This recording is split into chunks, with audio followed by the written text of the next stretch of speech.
What up, YouTube? Before we start the video, we got a very important announcement for you. That's right, we have our new milestone giveaway for 2,000 subscribers. That is a CGC 9.8 graded Thor #1. This cover is a Nick Klein sketch variant that is also signed by Donnie Cates.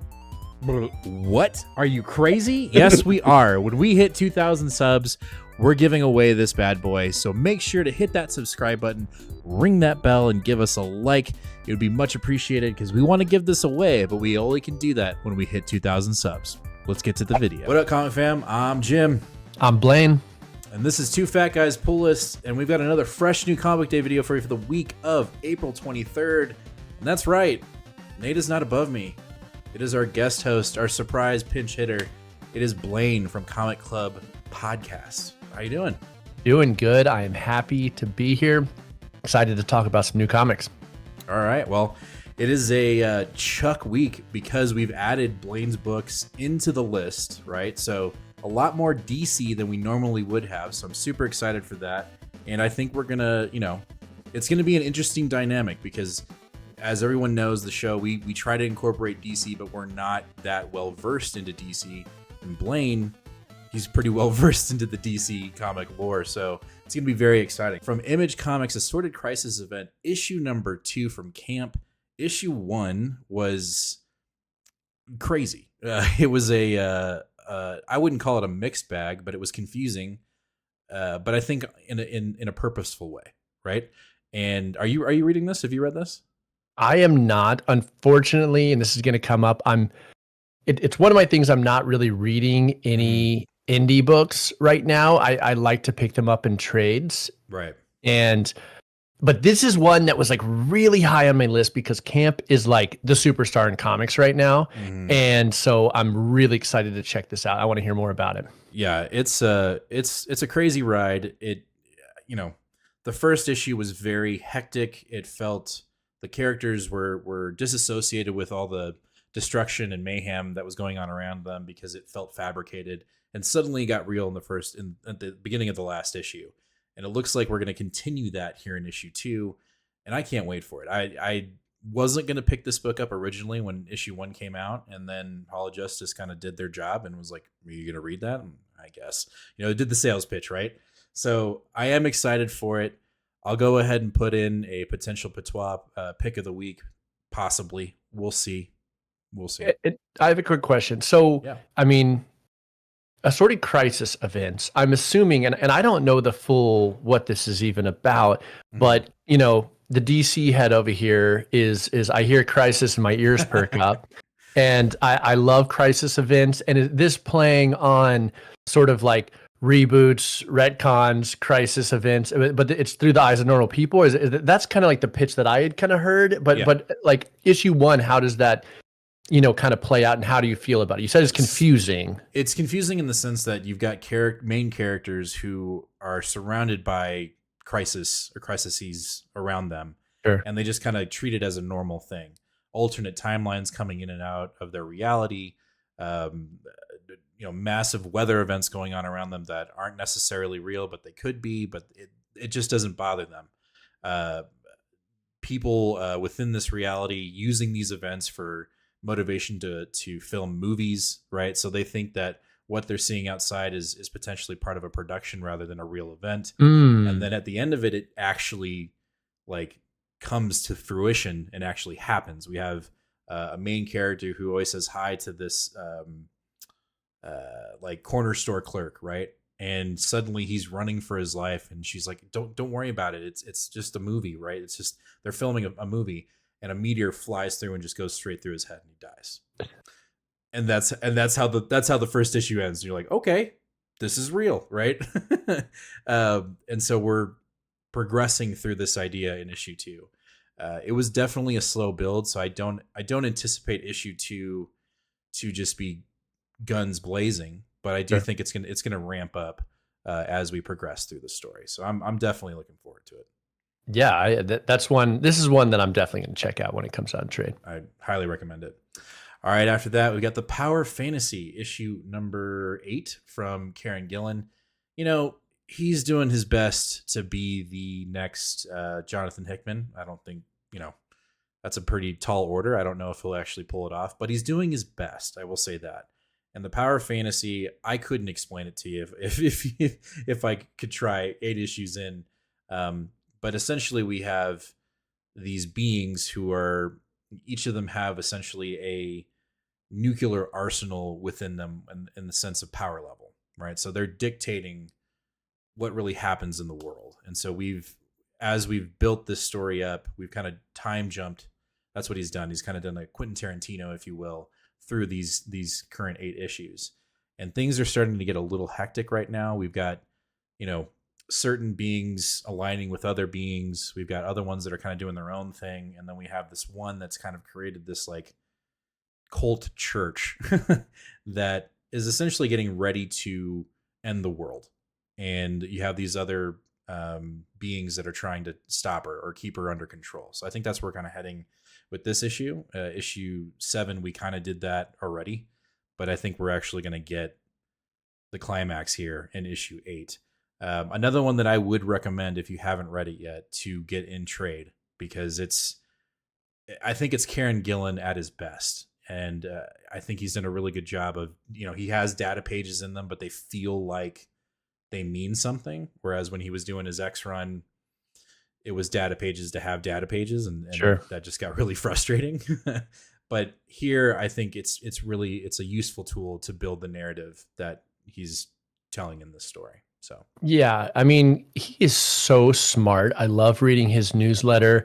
I think I like the way he talks and thinks about comics and fantasy. And I know he's a big RPG gamer and like Warhammer and stuff like that. I like hearing him talk about comics almost more than I like reading his comics sometimes. Like but he creates such great concepts. The ideas behind his books are so good. And whenever you were mentioning data pages, I was thinking of his Eternals run, which was using the data pages in a way that was like actually really helpful for me, because like Eternals is, I didn't know all their history that well. So it was actually like informative. But this is one that is like for sure on my list, because I remember when number 1 came out, people were really high on it. And I think he's really strong. I read like Wicked and Divine way back in the day. And I think he creates these really cool kind of like mythologies that are really strong. And so I'm definitely going to pick up this one in trade as well. Yeah, he's definitely doing that here. He is cooking something fierce in the power of fantasy. All right, let's jump over to DC, and we're going to kick it off with Absolute Martian the Manhunter, issue number 2.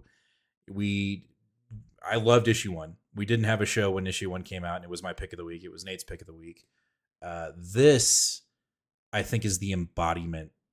I don't know. That's a pretty bold statement. I'll go ahead and say it. I think this is the embodiment of the Absolute universe, in my opinion. This is the freakiest, the weirdest, the most out there version of a hero. And I think, again, it's camp, right? And he's tag teaming with Rodriguez on this artwork, and it just comes all together.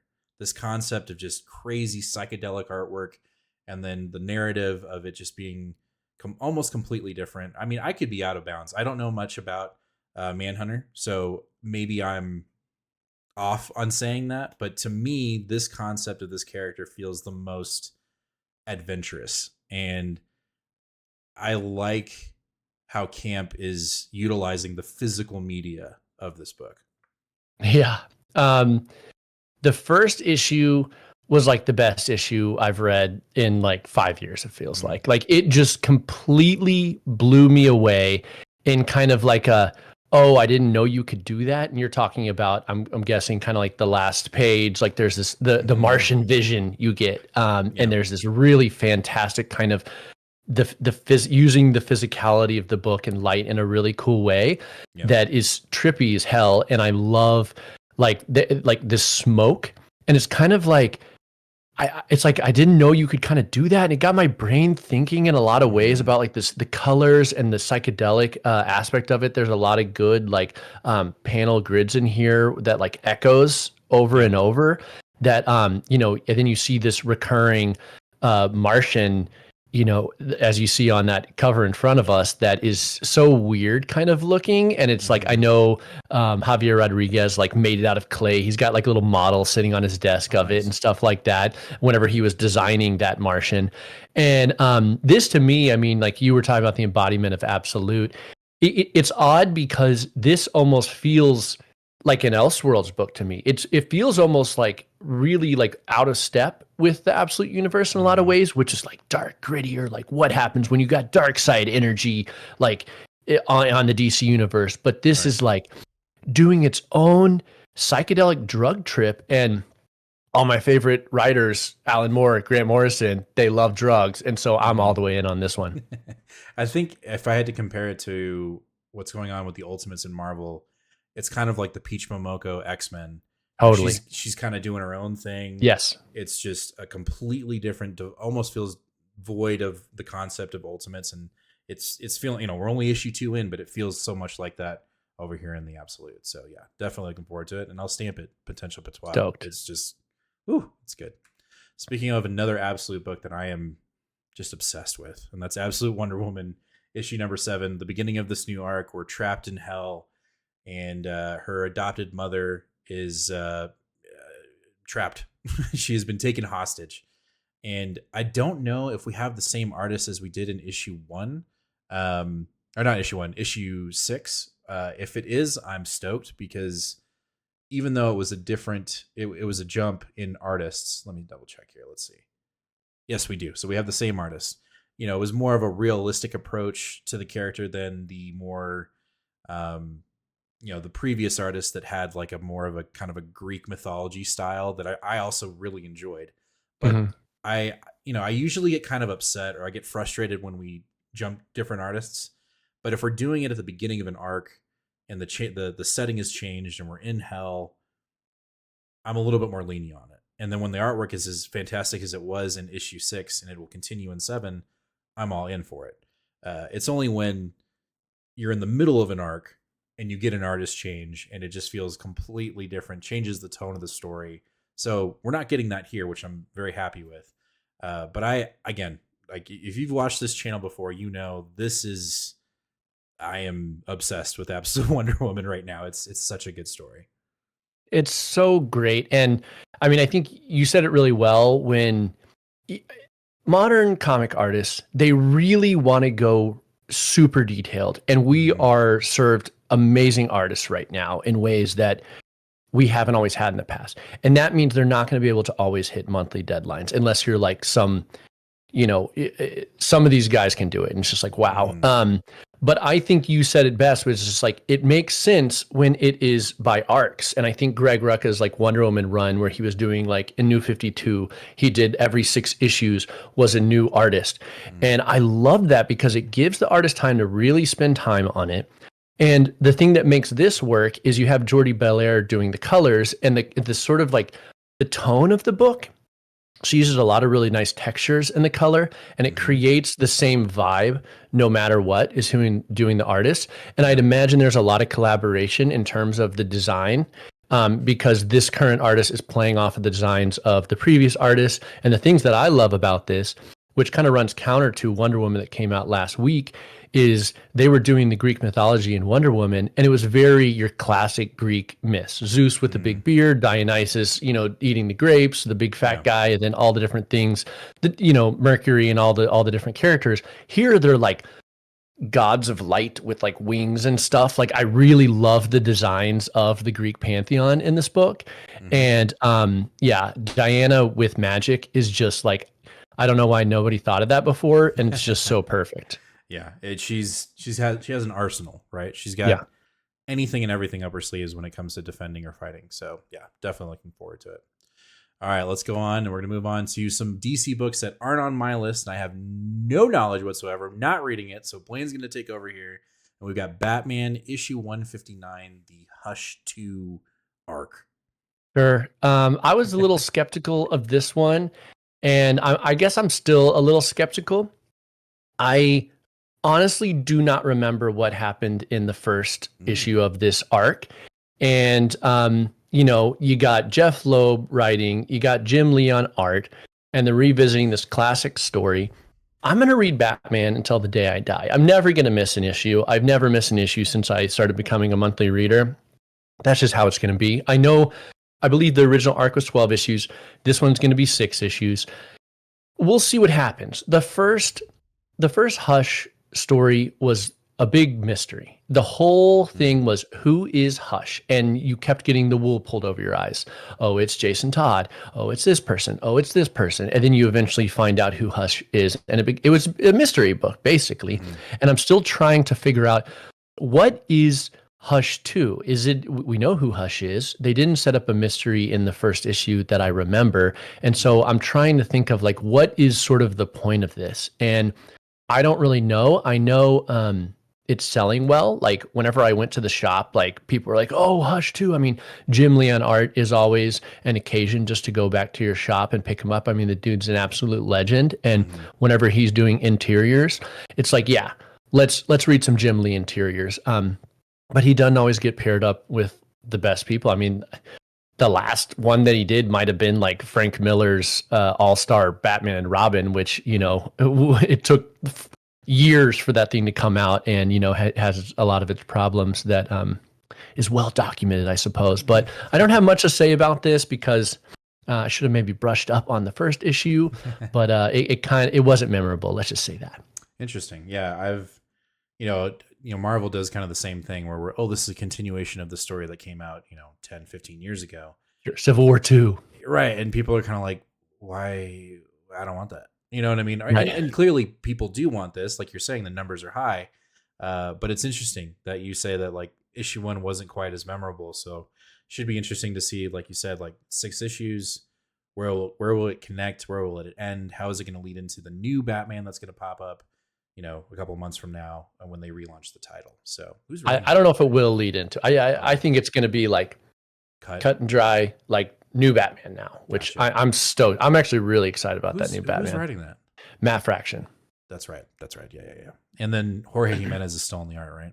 Oh yeah, baby. Oh my God. Yeah, that is no. You want to get me into Batman? Keep him on the art. Totally. All right, moving on. We got Justice League Unlimited issue number 6. This is a tie-in, right? There's like a little mini tie-in going on with Justice League Unlimited and World's Finest, right? That's correct. Yeah. Okay. And I dropped World's Finest. And I used to be one of these people that, we are yesterday. I have to pick up part 1 because I'm not going to know what happens in part 2. And I picked it up and I leafed through it and I'm like, you know what? I'm smart enough to figure this out. I don't know and I don't care. And it's not that World's Finest was necessarily bad. It just kind of I think Dan Mora used to be on art for World's Finest. And so that was part of the reason I was reading it, because he's so good.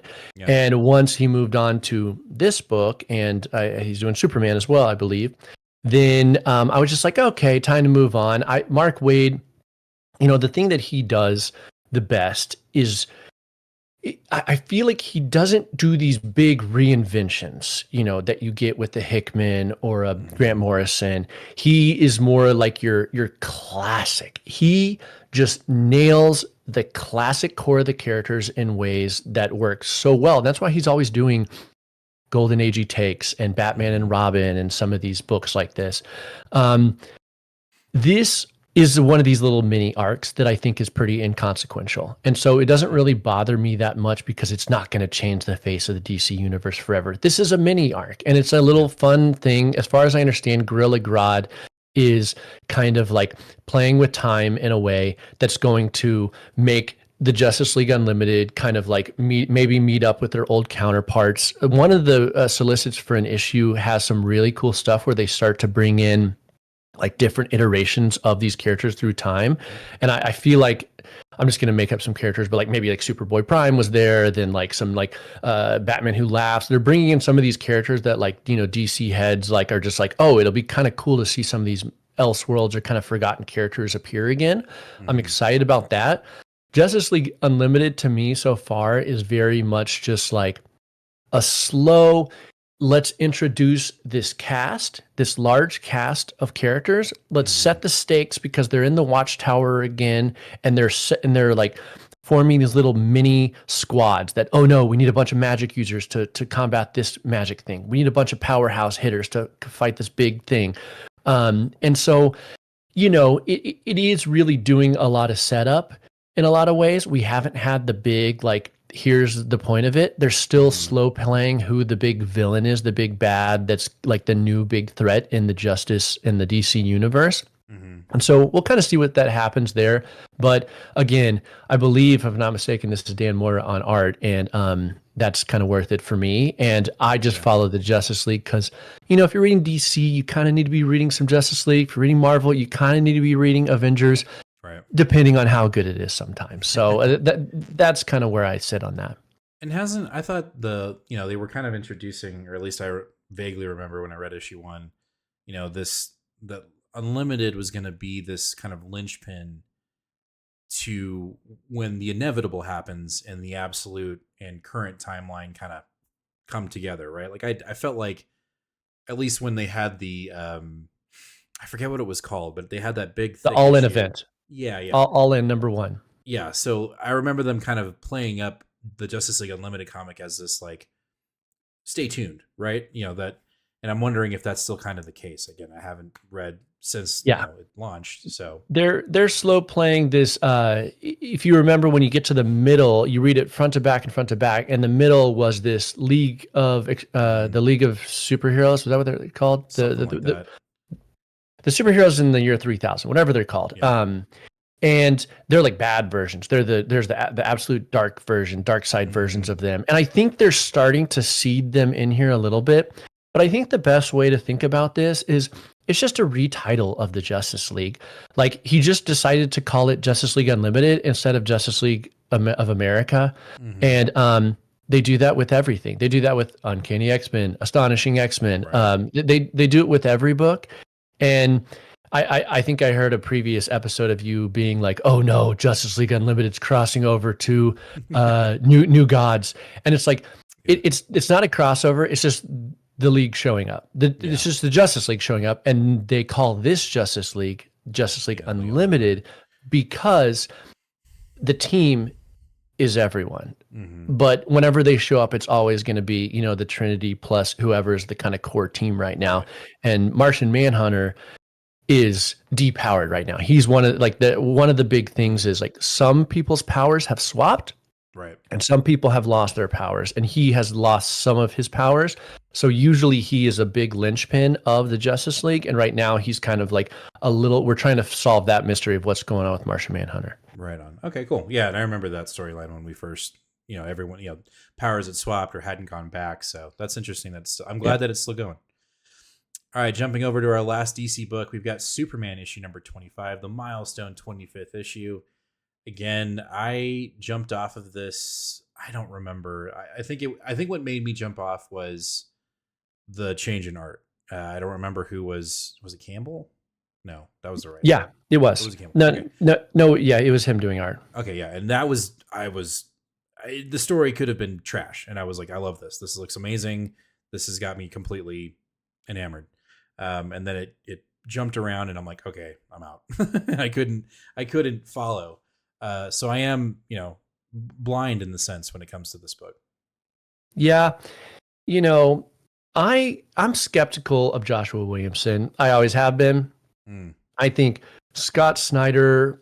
There's Scott Snyder bros who are his boys, and when he came up, he mentored Joshua Williamson and he mentored Tynion the Fourth, and I was skeptical of both of them because they would always co-write books together, and I never really knew if they were what their own voice was, or if they were just doing a Scott Snyder pastiche.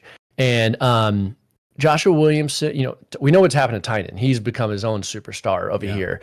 Joshua Williamson, he's really embraced, like, I'm the DC guy. I'm doing the big events. I'm kind of like trying to take the belt in the DC universe.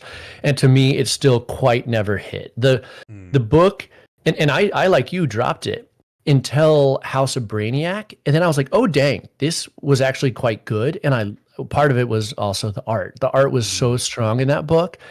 I think what he's doing here is I'm a little lost. I'm trying to solve it myself, but I am just like into Superman right now, obviously with the movie coming out. Mhm. There is a new Superman comic by Dan Slott that has me even more intrigued, and I'm gonna like it'll kind of be for me maybe a little better jumping on point. I feel like my Superman allegiances I may drop this one and go over to that one depending on how good that one is. But I don't know. He's doing this whole thing right now where Superwoman has powers, Lois Lane has powers, and do we do like little mini spoilers, or can I say like where those? So in a power swap, which I think is actually really sick, she has Zod's powers. That's where she got the superpowers. Ooh. So I love that as a concept because Zod is now sitting wherever he is and he's pissed because he's like, oh, dang, I lost my powers and Lois Lane has them. And I don't think anybody knows that but Zod. And so he's going to come in at some point, and I think that's just a really cool concept. And I think Zod's just a great villain. They're slow playing this weird relationship between Lex Luthor and I forget the Mercy is like his little sidekick science girl, and this book's okay, but again, you have Dan Moira on art, and so it's so strong for that reason. I love Silver Banshee and what is his name, the photographer there, Jimmy Olsen. Yeah, I just think that's a funny like little dynamic. But then like Lana Lang has powers somehow. She's like she's also a super person, and I can't figure out what's happening with the Superman family, we'll call it. You know, like there's the Superman family that like Philip Kennedy Johnson started to set up this family. Yeah. And they had kids. It started to become almost like that Fantastic Four family in a way where they all had superpowers and Superboy is back and stuff. And I just don't think that's really being played out in a way that's hitting with me. That's unfortunate because I think that's when that was being set up by Philip Kennedy Johnson. Me and Nate both were like, yes, keep going. This is an amazing dynamic. And then Williamson took over, and like there were little hints, and then they started to kind of wane off, and we were just dealing with Superman, or you know what I mean, like. Dude, the War World Saga is like my favorite Superman thing that's happened. I become a Philip Kennedy Johnson super fan just because of that. Like I thought it was so strong, and I felt like he had to wrap it up early. And I know he has a continuation coming out later this year. Really, it was supposed to come out like to finish his story, to actually wrap up a story because they passed it off to Williamson. Yeah. And I think the reason that I gathered from whatever is because his take was so not the Superman who's going to be in the movie. Yeah. His take was like, which is very different. And they're like, let's return it to classic Superman so that readers can like read a normal Superman story for the movie. And so his book was supposed to come out this summer, and it's the Summer of Superman. You see it at the top of the page there, but they're like, how about we push it back? Because again, your thing is too kind of weird and different from what we're trying to communicate, which is classic Superman for the movie's sake. Yeah, that House of L like space saga that he set up, I was like, oh my gosh, give me more, please. So good. And Grant Morrison has started all like if you remember Superman and the Authority, I love that. Hey, I'm interrupting the video. It's only because I've got something really important to tell you. I know you know what we're giving away when we hit 2,000 subscribers. I gotta let you know about what we're giving away when we hit 1,250 subscribers. We're giving away this Uncanny X-Men #1 signed by Jim Chung, CGC grade 9.8. When we hit 1,250 subscribers, you could potentially win this, but you have to be subscribed to our channel. So hit that sub button, ring that bell, and give us a like. Let's get back to the video, shall we? All right, let's jump over to Marvel. We're going to kick it off with The Avengers, issue number 25 from McKay. And we've got the Avengers leaguing up with the Masters of Evil to take on Doom. This Doom, One World Under Doom storyline has quite literally taken over a lot of main titles. I'm not going to say I'm frustrated with it, but it's very slow comparative to other Marvel events that have rolled out of the publisher's office. And so I'm interested again, like you look at the solicitations, we're going into August with One World Under Doom. Like it is being stretched out. But I guess for McKay, there's a little bit of uniformity in doing this now because we've kind of jumped from event to event. And I think what I'm worried about is that the tone of the Avengers, which we set up this story at the beginning of the run with Kang, uh, being hunted by this new group of villains, is going to be put onto the back burner. It already kind of has. So we're dealing with more events, and I think that's just kind of the theme with Avengers right now. It's just going to we're going to continue to do that with Avengers. And I can flip a coin on it. On some days I read it and I'm like, cool.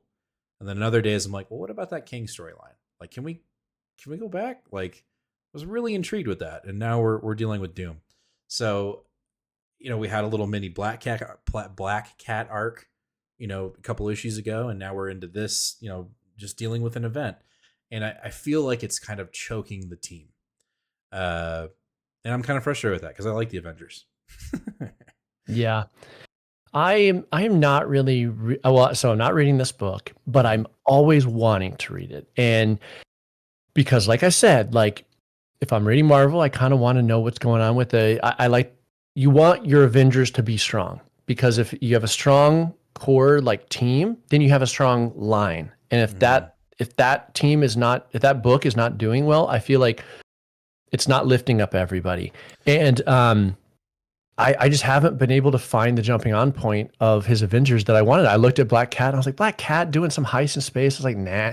And I remember, I think it might have been the last Fantastic Four or One World Under Doom, when they're like, we need some firepower, we need more help, and they got all of the baddies. Is that right? Is that what happened? They're like, let's let's team up with the bad guys. I hate when they do that. Like, it's psychotic because it's like, they're your arch enemies, and now you're going to get, the bad guys to help you fight. And that just never quite works for me. It's fun for like, let's introduce more characters and let's play with some dynamics and stuff like that. Mm-hmm. But from just like a storytelling standpoint, I don't think it's strong. But whenever I look at this team, especially the Masters of Evil here, I love the Mad Thinker. I think he'll be kind of cool. It's kind of weird that he's with, the Avengers here. But I want to point your attention to the Exterminatrix. I believe that is her, that dominatrix looking chick.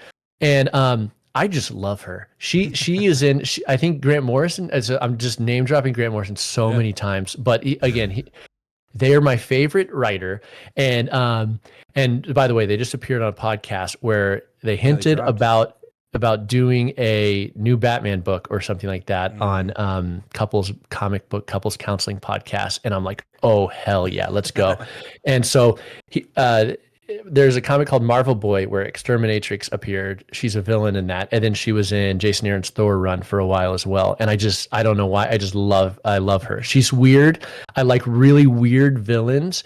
And like, it's almost like a Wachowski's villain. Like it's just so odd. And I want more weird energy in my sort of mainline comics. I think it's definitely doable. I think it's going to happen. I think the thing that you kind of described, the book needs to be strong, especially with the Avengers and the Justice League. Right now, I think the problem with Avengers is that there's just so much going on within the actual Marvel comic book universe with individual characters that continuity starts to get really, really weird in the Avengers. You've got Iron Man, who's got his own book. He's on this team, and he's on West Coast Avengers, and they're all happening at the same time. Yeah. Like they are. And then you've got Thor, who's about to get killed off, so right. He's going to be off the team. So there's just so many things at play that when you try to get into this book, or you're trying to find a perfect jumping on point, it's kind of shifted. I don't know what's going on over in Justice League. I don't know if this is the same case, but I remember, at certain points, a couple of years back, Justice League was kind of in the same boat where, like, if you weren't reading all these other books, there were all these mentioning, there were all these little cliff notes of like, hey, well, if you want to know, do that. And Marvel's kind of like grabbed that baton and they're running when it comes to Avengers, where you just don't know. You can't keep up if you're not reading all the books. Well, what I'm trying to figure out, and I love, this is kind of how I always think about the big two, is like, who is running the show? Like whenever they go to their retreats, who is coming up with the year and 2 year and 3 year plans? And right now, I think in my mind, it's got to be McKay and it's got to be Ryan North, because McKay did the last event, which was Blood Hunt. And then Ryan North is now doing this huge Doom event and Fantastic Four. And those are kind of the big things going on. I think as the problem with Marvel is they follow the movies because the movies dictate sales in so many ways. And so Fantastic Four are really starting to become the core team, in my opinion, of Marvel comics right now because you got the movie. And Avengers are not because the Avengers movies are out in the future. And I think eventually they'll start to become the more prominent team in the universe. And unfortunately, that's just how it goes. And we just talked about that on the DC side because that's going to start playing out as we see James Gunn's universe start to unfold. It's the comic, wagging the tail's dog, whatever that expression is. And I just think that's, with a big event like Doom, One World Under Doom, they are going to do these tie-ins and stuff like this, but I'm not reading any of them. I am, and I guess we'll get to it here in a sec, but I'm only reading the event itself and Fantastic Four, and I am just kind of like, when these events happen, I don't do tie-ins that much because I find them mostly to be pretty inconsequential. Not like the days when Brian Michael Bendis was leading this and Mark Miller and these people where everything was consequential, and they had these plans that truly the continuity made perfect sense across the full lines. And it really was like a cohesive vision for their whole publishing line. And you just don't see that as much anymore with what Marvel's doing, in my opinion. No, I think it's dead on. That's Marvel. We'll get into it on Sunday. We'll get into it on Sunday for sure. Speaking of the event, we got One World Under Doom issue number 3 from North and Silva. And I'm, if I'm not reading that book, right, like a current ongoing and the event ties into it, I'm not reading the tie-in. And I know there are a ton. And I think when I learned my lesson with Dan Slott and Al Ewing's event, God, what was it? It was like Empire? Yeah, something like that. It was a massive thing. And I picked up every fucking tie-in. And it was the worst decision of my life. And so I haven't done it. I've been there. Since. We've all been there. Yeah, we've all been there. So I haven't done it with One World Under Doom, but I am enjoying it. I know a lot of people are frustrated with the pacing of it. I even kind of brought it up at the beginning of the show, but I am liking it. I think North, even though I'm not reading his Fantastic Four run, and I know like I should be, I've been told I should be, but I'm just not doing it. This event is starting to make me go, okay, maybe I should get back into it, just because it's not just smash and grab, right? There are very detailed storytelling going on in this event. The last issue, it was literally Doom and Valeria like just talking and having a discussion, and I liked it because it felt meaningful. It felt like it had consequence, and maybe Doom will turn a leaf. Who knows? And you could kind of see in his eyes that he was. I think this time he will. Yeah, probably. But like you could tell that he was kind of heartbroken that he couldn't really impress his goddaughter. Like he couldn't do it, and she held him to the fire. So I don't think we're gonna get that in this issue. I think we're going more of the smash and grab. We're kind of getting into a little bit of the action of the event. Might be a little welcome, but I'm looking forward to it.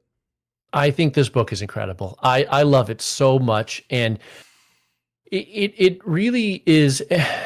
And I'm not really well versed on Ryan North, to be honest. Like I just started picking up some of his Squirrel Girl, and because I had always heard great things. It was like a 50 issue run. Marvel never hits 50 issues, and I couldn't really get into it. Very jokey. I think the dude is actually really smart. You can tell he's really smart. And I have gone back and read all of his Fantastic Four run. I'd say if you're on the fence about checking it out, I'd say just like pick up with issue number 25 or 26 when it kind of like it starts this vibe. This all starts happening. But he is really commenting like this. I feel like this comic, it's almost like it almost has like too much to say, like you're talking about, where it's a conversation, and the whole issue is a conversation between him and Valeria, and it's so smart because one, it's playing off of this political situation that we're in right now, which is just like your friends and neighbors. Who did they vote for? Are you supportive of them? Do you believe their ideology? Do we believe in an absolute ruler who can do this? And I love this conversation that he had. And the thing that really got me in the last issue was whenever he was talking about like anarchy and what makes, capitalist societies like work. And he's like, okay, so ethically, it would actually make more sense for people to align under a ruler because that makes a society, right? And Valeria was like, of course. And he's like, okay, well, right now we live on an earth where there are multiple nation states and they are living in an anarchic space. So at the human level, it's ethically not okay. But at the world level, we've somehow said it's just okay. And he's just like, I am the only one who can do it. And it's a tyranny, like he's appointed himself. And but the way he is constantly foiling the Fantastic Four over and over he was employing freaking Nazis to like defuse like bombs or defuse like Hydra to like defuse mines and stuff like this. Like brilliant. I love it. Like he's manipulating the media, and it's just so much commentary about our world, and it just makes me love Doom so much. And then the thing that we are talking about is this relationship between him and Valeria is always this foil of the Fantastic Four, in that they have this relationship that goes deeper than this feud. And like he's like the only one person that he loves in this whole world. Like it's so fascinating. I've grown to love it. I've grown to love Fantastic Four so much. And I'm really, really excited about seeing this play out. And it's given me a lot of confidence in Ryan North and his sort of like direction as a leader of the Marvel Comics universe here, because I think he's got a lot of really smart ideas. And I think I would really like to see the Fantastic Four kind of like side become like a leader in a way that I don't think it always has been. And I think, with the approaching movie and stuff like that, I just think there's a lot of strength with what he's doing, and we'll see what happens like with the fallout of this and kind of what happens next. But I'm really excited about what's going on. I think what's the most intriguing is that I think I know where it's going to end, and I know it's not going to end that way. Like inevitably like Doom's going to lose, right? No, I don't know. Like I feel like that's in my head. Tell me. Tell me what you think. Like Doom's gonna fail, right? Doom is not going to succeed. But hold on real fast. Do you think he is actually trying to be good, or do you think he has some sort of bad plan in here somewhere? I don't know. That's why it's so good. That's why I'm second guessing myself. And normally in a Marvel event, it's pretty cut and dry. Like bad guy, good guy. Yeah, like that at the end everything's gonna be fine. Everything's set back to level 1, and we're gonna be, yay, it's over. And the way this is being written doesn't, like, you're thinking that in the back of your mind, you're thinking that, but as you read and it progresses, it just doesn't give off to that trope that Marvel's so, Marvel Publishing always is. It always ends their events. So I think that's why, like, One World Under Doom for me has reestablished that I messed up. I'm not reading North's Fantastic Four run, and that was a horrible mistake. So that's just, you can remedy that easy. Just jump on now. Don't go back to number 1. It's not important. Right. No, but no, I think this is the cool thing, and we want Doom to be good because we love this guy. Like we just do. Like this dude is like, depending on who's writing him, he can be a like straight up like murderer and like like the worst person you've ever met in the world, and then sometimes he is redeemable. And I remember he donned the Iron Man armor for a long time whenever he was trying to be a good guy and stuff like this. And I think he's just such a complex character, and this fact that the Fantastic Four in their hearts knows that thinks they know that he has some ulterior motives, because he always has throughout their whole history together. But as a godfather to Valeria, you just always want this guy to like be on the side of good and maybe just maybe this time he has our best intentions at heart, and it creates a really great tension. And yeah, we'll see. Like we really will see. Like I wonder if there will be like a third party that kind of comes in, like another, you know, galactic, who knows, you know, Annihilus comes in and starts to compromise his you know, beliefs or whatever he's doing. But it's also like this cover we're looking at. This is all the villains. You see MODOK and Otto Octavius and everybody there attacking him. So we'll see kind of what happens, and I'm excited about this issue because I think this event is really strong. And again, I'm not reading tie-ins, so I'm here for this and Fantastic Four. We'll see if Ryan North breaks our heart. We'll see. Yeah. All right. Next up, we have Ultimate Black Panther issue number 15. You know, I'm just like the Absolute. All the Ultimate books for me are just hitting. And Ultimate Black Panther has been a wild ride, different, and you know there are obviously tones of similarity or familiarity with current continuity, but I think this is, I wouldn't say it's the strongest Ultimate title, but it's up there. I mean, they're all really good. But this one I think is taking a lot of risks, just like Pichimoko's Ultimate X-Men. And what I'm saying that is because of the embodiment of this soul of vibranium, and it's lashing out now, and it's given a physical form, and now it's on the loose. And now Black Panther feels the responsibility to rein it in, to figure this shit out and get it working.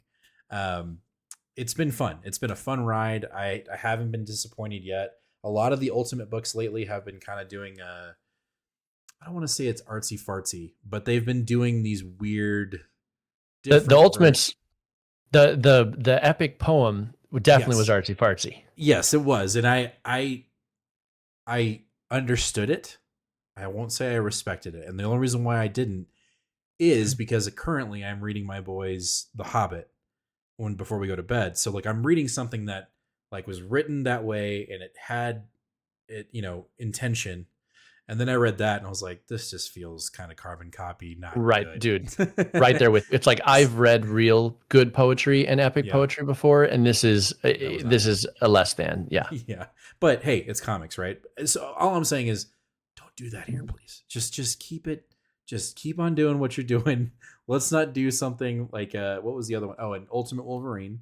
They had, you know, last week they had this flashback, not flashback, but you couldn't tell if it was or not, fight between a bear and a wolf. And then you're getting dialogue of when he was turning into the Winter Soldier. It was just a mess.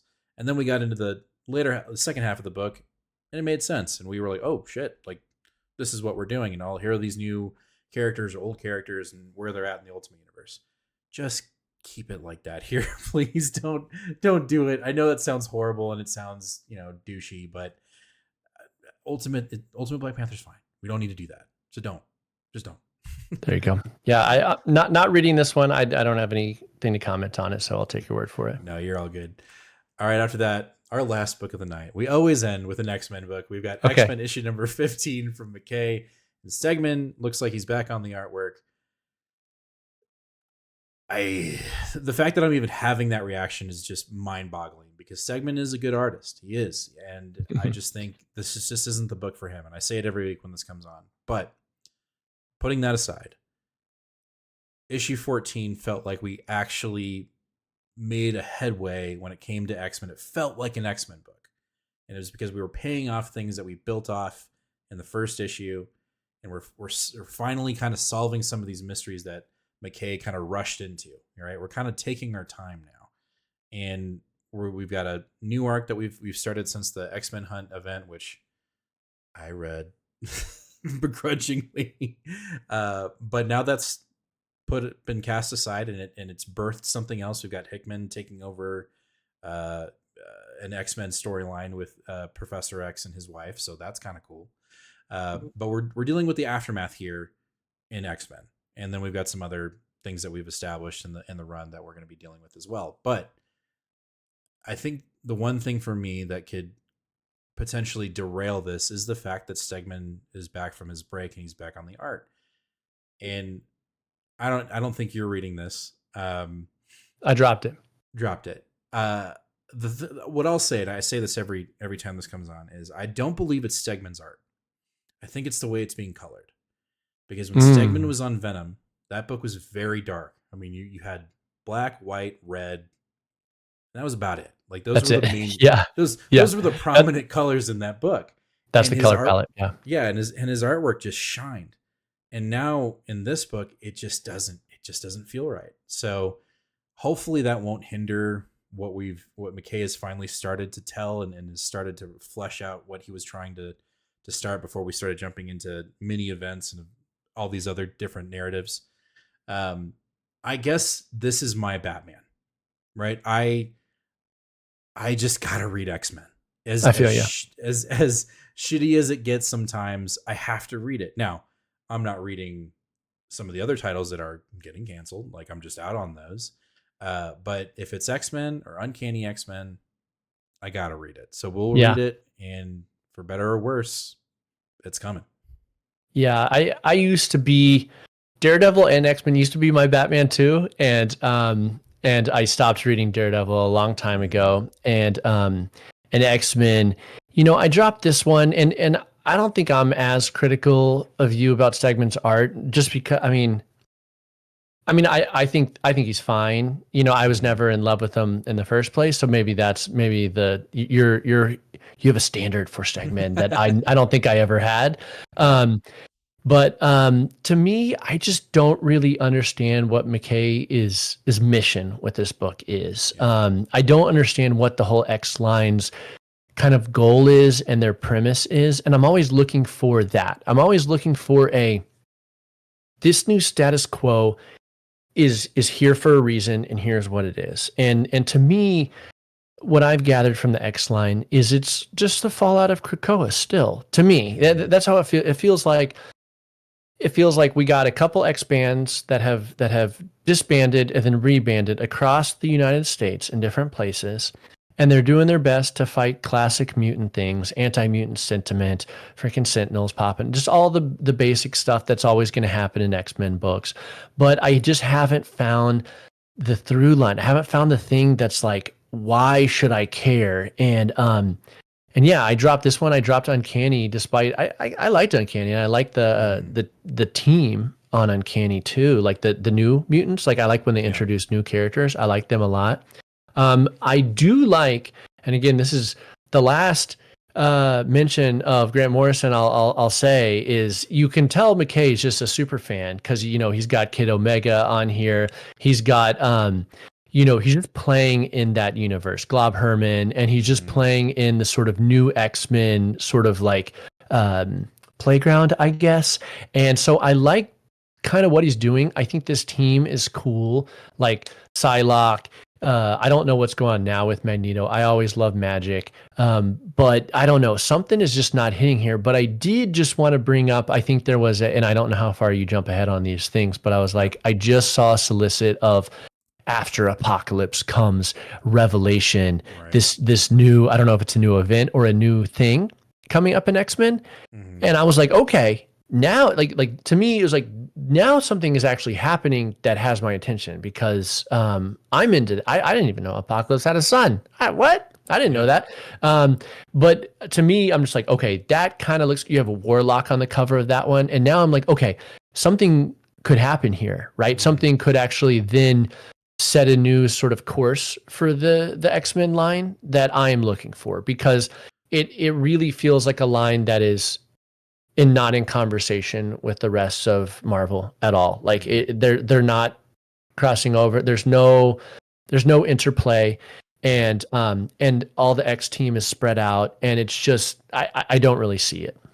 I don't think McKay does either. I think I think it's a task that Marvel gave to him and said, all right, go, figure it out. And it's very evident that we will be going back to Krakoa at some point.